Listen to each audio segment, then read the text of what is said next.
Hello students, good morning to all of you. So आज का हमारा टॉपिक है potential energy of a dipole in a uniform electric field. एक dipole का क्या पोटेंशियल एनर्जी होगा यूनिफॉर्म इलेक्ट्रिक फील्ड के अंदर। और इस आर्टिकल के बारे में बहुत से कन्फ्यूजन रहता है कि 0 डिग्री 90 डिग्री पे हम क्यों जीरो पोटेंशियल एनर्जी कंसीडर करते हैं और स्टेबल और अनस्टेबल इक्विलिब्रियम का क्या मतलब है। वहाँ पर काफ़ी कन्फ्यूजन रहता है। So I will try to eradicate that confusion. So let us consider that we have a electric field and that electric field is in this direction. ये electric field इस direction में है. Okay, this is the direction of electric field.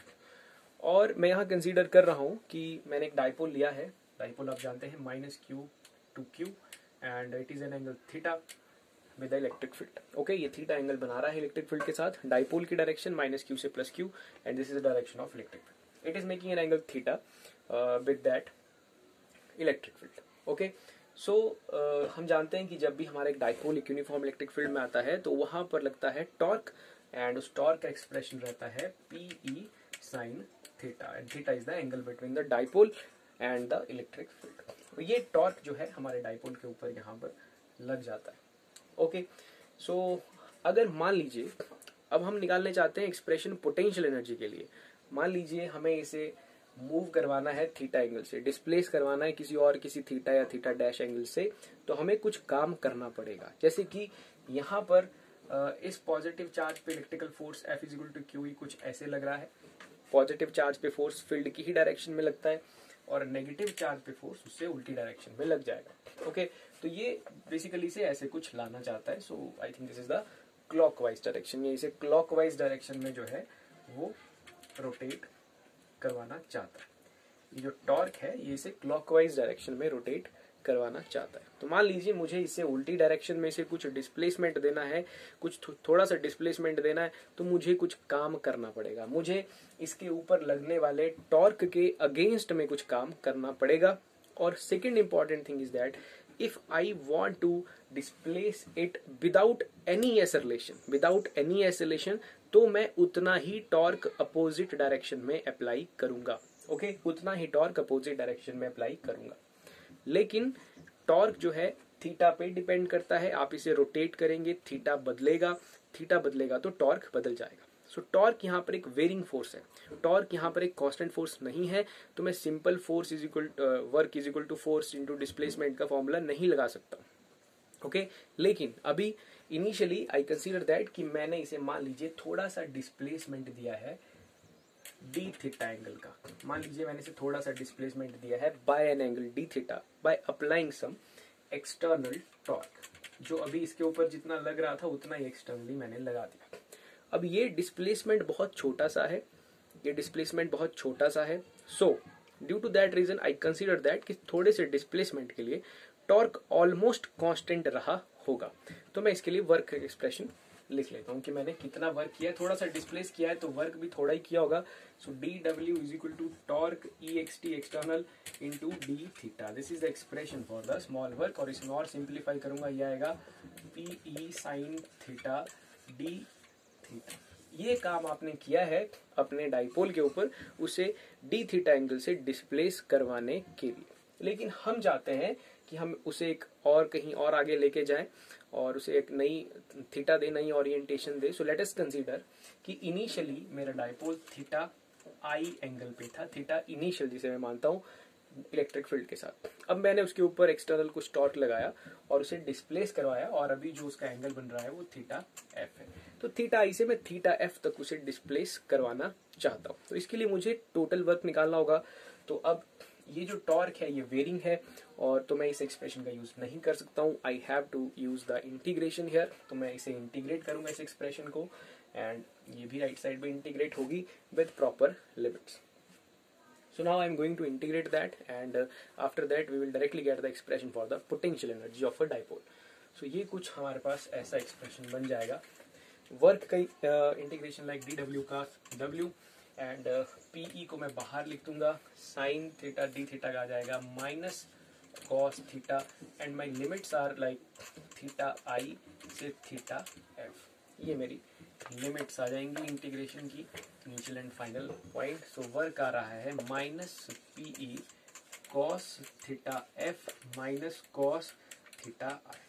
और आप इसे लिख सकते हैं PE cos theta i minus cos theta f. So this is the expression for work. और हम जानते हैं जब भी हम किसी सिस्टम पे वर्क करते हैं, that work get stored in the form of energy and that is the potential energy. So basically that work is equal to the potential energy, जिसे हम जनरली U से रिप्रेजेंट करते हैं। तो U के लिए हमारे पास एक्सप्रेशन आ जाता है minus PE cos theta f minus cos theta i. लेकिन जब भी हम किसी पर्टिकुलर पोजीशन का पोटेंशियल एनर्जी फाइंड आउट करेंगे, तो हमें एक रेफरेंस पॉइंट चूज करना पड़ता है। अब इसी रेफरेंस पॉइंट पे आने पे लोगों को कंफ्यूजन होते हैं।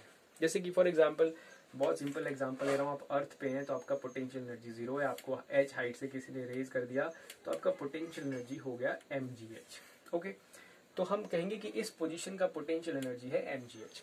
हम ऐसा क्यों कह पा रहे हैं? क्योंकि रेफरेंस हमने चूज किया है जिसका पोटेंशियल एनर्जी 0 है, तभी हम कह पा रहे हैं इसका mgh है। So now like what is the potential energy? इसे निकालने के लिए we need a reference point. Okay, वो रेफरेंस पॉइंट कहाँ चूज करना है? वो रेफरेंस पॉइंट हम चूज करते हैं theta is equal to 90 degree पे। अब theta is equal to 90 degree का अर्थ ये है कि जैसे कि मान लीजिए ये इलेक्ट्रिक फील्ड का डायरेक्शन है, ये आपका डाइपोल है माइनस क्यू से प्लस क्यू। जब आपका डाइपोल 90 डिग्री एंगल बना रहा होगा इलेक्ट्रिक फील्ड के साथ, उस समय ये हम कहते हैं कि ये है उस समय जीरो पोटेंशियल एनर्जी, इसकी पोटेंशियल एनर्जी है 0। लेकिन ऐसा क्यों है? अब अगर आप ध्यान से इस कॉन्फ़िगरेशन को देखेंगे, मान लीजिए आपके पास यहाँ प्लस क्यू चार्ज था बहुत दूर इन्फिनिटी पे, माइनस क्यू चार्ज था बहुत दूर। आपको इस चार्ज को यहाँ लाने के लिए कुछ वर्क करना पड़ा, इस इलेक्ट्रिक फील्ड में लाने के लिए, और वही वर्क पोटेंशियल एनर्जी की फॉर्म में स्टोर हो गया। और साथ ही में यहाँ पर एक माइनस क्यू चार्ज भी रखा है इसके बिल्कुल नीचे। तो इस चार्ज को यहाँ लाने के लिए आपने वर्क नहीं किया होगा, इस चार्ज को यहाँ लाने के लिए इलेक्ट्रिक फील्ड ने खुद वर्क किया होगा। That the work has been done by the electric field because it is a negative charge. So to form that type of configuration, the network is going to 0. Network जो है यहाँ पर 0 हो जाएगा, कुछ वर्क स्टोर हो रहा है, कुछ रिलीज हो रहा है। So that in that case जो नेट बन रहा है वो 0 बन जाता है। तो अगर किसी भी तरह का कोई वर्क नहीं हुआ है, so in that case potential energy क्या होगा? 0। तो वो कब 0 हो पाएगा? जब आपका इस तरह का orientation theta is equal to 90 degree का ओरिएंटेशन आपके पास होगा। तो यहाँ से हम सीख लेते हैं कि 90 डिग्री पे डाइपोल को रखने के लिए जो हम 90 डिग्री पे डाइपोल को रख रहे हैं वो बन रहा है 0 पोटेंशियल एनर्जी का place. So theta is equal to 90 degree means 0 potential energy.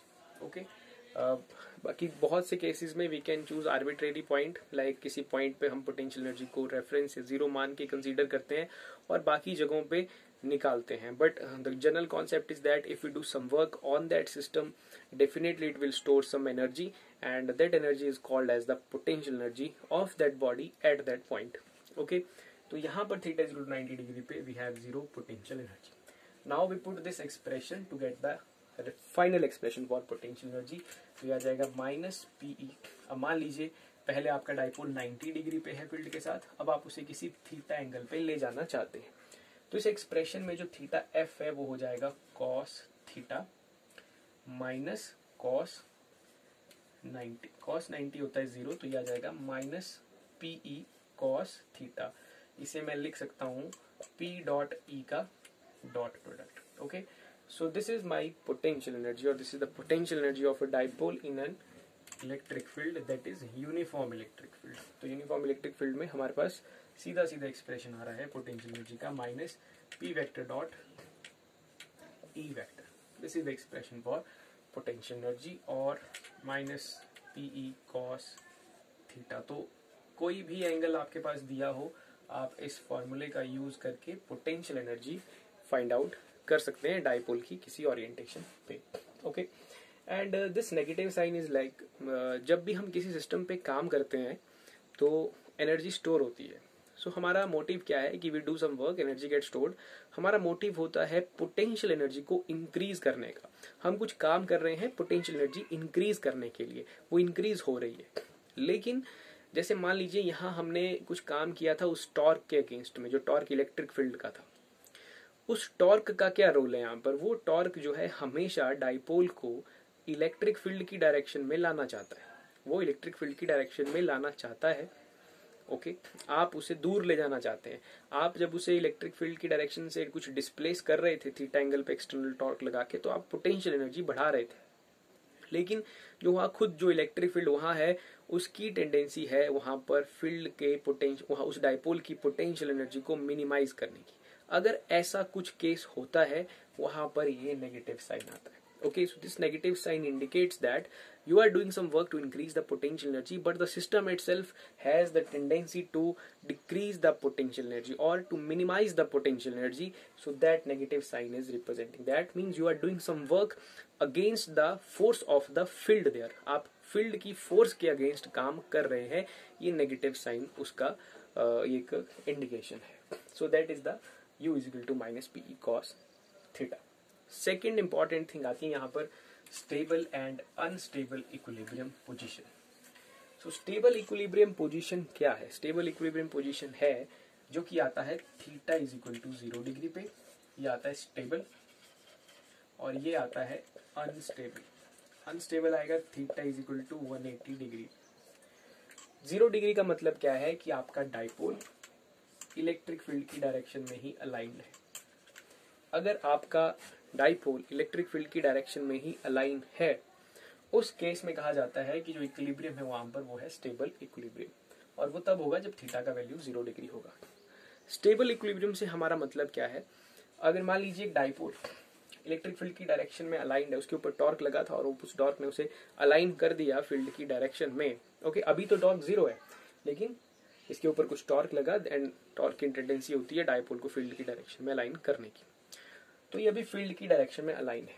अगर आप इसे थोड़ा सा डिस्टरबेंस यहाँ देते हैं, डिस्टरबेंस मीन्स आप कुछ इसे मूव करवाने की कोशिश करते हैं, तो फील्ड का टॉर्क इसे वापस इसकी पोजीशन पे एकदम से लेके आ जाएगा। ओके, अगर किसी सिस्टम पे हमने कुछ थोड़ा सा वर्क किया, थोड़ा सा एक्स्ट्रा डिस्टरबेंस क्रिएट किया, लेकिन उसके बावजूद भी वो सिस्टम ने अपना इनिशियल कॉन्फ़िगरेशन जिसमें वो था अटेन कर लिया खुद से, मतलब बाय द सिस्टम, उस जिस सिस्टम में जिस फील्ड में वो प्रेजेंट है, तो वैसे सिस्टम को हम कहते हैं स्टेबल इक्विलिब्रियम।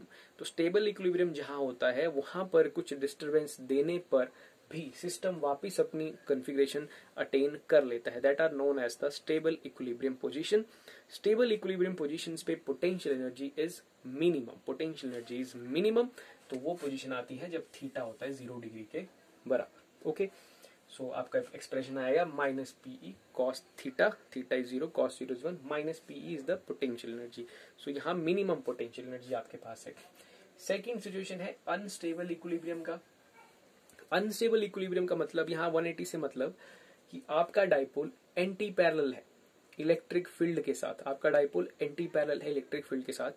अब इसे अनस्टेबल इक्विलिब्रियम क्यों कह रहे हैं? अनस्टेबल इक्विलिब्रियम में पोटेंशियल एनर्जी मैक्सिमम होती है, टॉर्क 0 होता है, फोर्स 0 होती है। यहाँ पर भी टॉर्क 0 है, नेट फोर्स भी 0 है। यहाँ टॉर्क 0, फोर्स भी 0, लेकिन पोटेंशियल एनर्जी मैक्सिमम, यहाँ पोटेंशियल एनर्जी मिनिमम। तो पोटेंशियल एनर्जी मैक्सिमम है यहाँ पर, और जहाँ ऐसा हो वो सिस्टम अनस्टेबल इक्विलिब्रियम में होता है। अब इसका मतलब क्या है अनस्टेबल इक्विलिब्रियम का? मीन्स अगर मान लीजिए कोई सिस्टम अनस्टेबल इक्विलिब्रियम में है और अगर आप वहां पर थोड़ा सा पर्टर्बेशन देते हैं या मीन्स कुछ डिस्टरबेंस क्रिएट करते हैं, तो वो सिस्टम और ज्यादा डिस्टर्ब होता जाएगा, वो और ज्यादा फैलता जाएगा, अपनी उस कॉन्फ़िगरेशन से, अपने उस इक्विलिब्रियम से और दूर जाता जाएगा, और इस तरह के सिस्टम्स को हम कहते हैं कि वो अनस्टेबल इक्विलिब्रियम है। स्टेबल वाले अपनी स्थिति में वापस आ जाते हैं, अनस्टेबल वाले और दूर जाते जाते हैं उन्हें पर्टर्बेशन देने पे। So that systems are known as the known in the unstable equilibrium. So this was the concept all about that potential energy of a dipole in a uniform electric field minus PE cos theta. We take 90 degree as a configuration or a reference point, as a configuration which has the zero potential energy. Potential energy को define करने के लिए एक reference का होना बहुत जरूरी है, जो कि थीटा इज इक्वल टू 90 पे आ रहा है। थीटा इज इक्वल टू 90 पे जो कॉन्फ़िगरेशन बना है, डाइपोल परपेंडिकुलर बना है इलेक्ट्रिक फील्ड के साथ, उसको जब ध्यान से देखते हैं तो हमें ये रिजल्ट मिलता है कि इस कॉन्फ़िगरेशन को बनाने के लिए जो नेट वर्क है वो खत्म हो चुका है, कोई वर्क आपने नहीं किया है। So that has no potential energy, तो उसे हम रेफरेंस चूज कर लेते हैं. And after that we have 180 and 0 degree as the unstable and the stable equilibrium conditions. And this negative sign is indicating that you are trying to increase the potential energy of a system, of a dipole in a system, but that system itself tries to minimize the energy. So that negative sign is the indicative of that. Means you are applying the force against some force to get the potential energy. Okay. So I hope आपको ये समझ आया होगा. जो भी यहाँ पर doubts होंगे आपको क्लियर हो गए होंगे इस टॉपिक से related. So thank you very much.